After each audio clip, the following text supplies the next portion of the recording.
Alright, what's up guys? So this is my YouTube channel that I've been debating on making for the longest time, and I finally decided to make it because might as well. I've been building this E30 for the past 2 years, and I feel like it'd be a lot cooler if I had it on YouTube.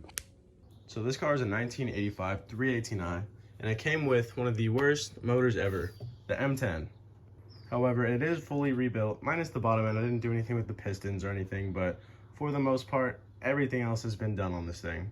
I can even proudly say it has AC, which most E30s don't even have, and it blows cold as hell. With this thing being a 1985, it was an early model, so it started its life out with the metal bumpers, and it just kind of looked like a taxi. I didn't like it. I mean, come on, bro. That shit legit looks like a taxi. So I got 91 IS front bumper, 91 IS front valence, and then it also has an eBay lip right here, as well as clear lenses all around. And I think it definitely cleans up the look on the E30s. Not to mention the slow E30 front license plate, which I literally love, like the Euro spec license plate. I also lowered it on some Style 5s, and let me tell you, these are not real Style 5s. I haven't told a lot of people that, but we're gonna keep it honest here. These are 17 by 8 in the front and 17 by 9 in the rear. And they don't make Style 5s in that spec. And these are also 4-lug, but for the price that I got them for, I think they look pretty decent. The whole time that I've had this car, I really tried to keep it budget friendly because I do have other expenses in life, as most other people do. But that being said, this is an M-Tech 2 rear bumper. It's actually rep. I got it for free, and I figured I'd try and combine it with what I had. So you can see I still have the OEM trim right here, mixed with the M-Tech 2. And I just kind of made cutouts so that it would slide in perfectly. And a lot of people actually like it, and I love it. When I first bought my E30, I had no mechanical knowledge, almost none. I could barely do an oil change, and I have done everything on this car myself. And I say that in a way where I want to motivate people because I was so intimidated when I bought this car that I almost sold it. I literally almost sold it. And thank God I didn't, because this thing has taught me so many things, beyond cars, just so many lessons in life, So let me show you guys my interior a little bit, because this is honestly my proudest point. I bought this car from the original owner, so a lot of the things are super clean on it. But it does have a chassis mounted short shifter. This honestly has got to be my favorite thing that I put in here. Is a little pop-up screen with Apple CarPlay and everything. It's just so convenient, and then you can just hide it.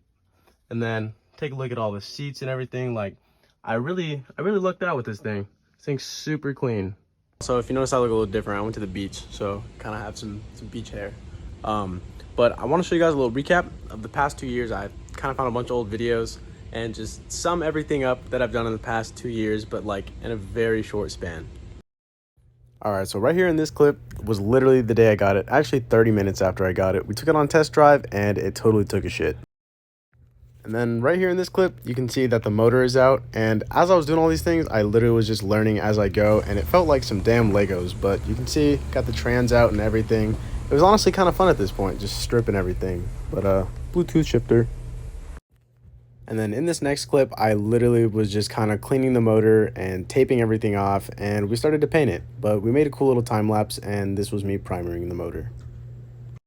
And this was the final product. I painted it cast coat aluminum. It gave it an OEM fresh style. I totally loved it. Here's the first attempt of me starting it of 30 tries. Obviously, it did not work this first time, but this next clip right here was my first drive about a month later.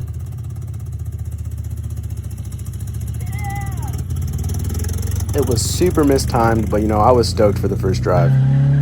You already know, as soon as I got this thing dialed, I was swinging this thing. And it had no power steering at this point, but still kind of sick. Here it is with an early model bumper mixed with a late model valence, and it looked kind of cool, but a little off. In this clip, I was custom making the M-Tech 2 mixed with the OEM rear bumper, and it eventually turned out nice. And then out of nowhere, actually no, not out of nowhere, this was my fault. My wheel came off because I didn't torque my lugs. So torque your lugs. But you already know, we bounced back harder than ever. And here's how she sits today. Well, actually I took these videos last week or so before I had the IS wing on it. But this thing has come such a long way. I wish I could show you guys more, but I will have tons of videos in the future on so many other things and projects that I have for this thing. So thank y'all for watching.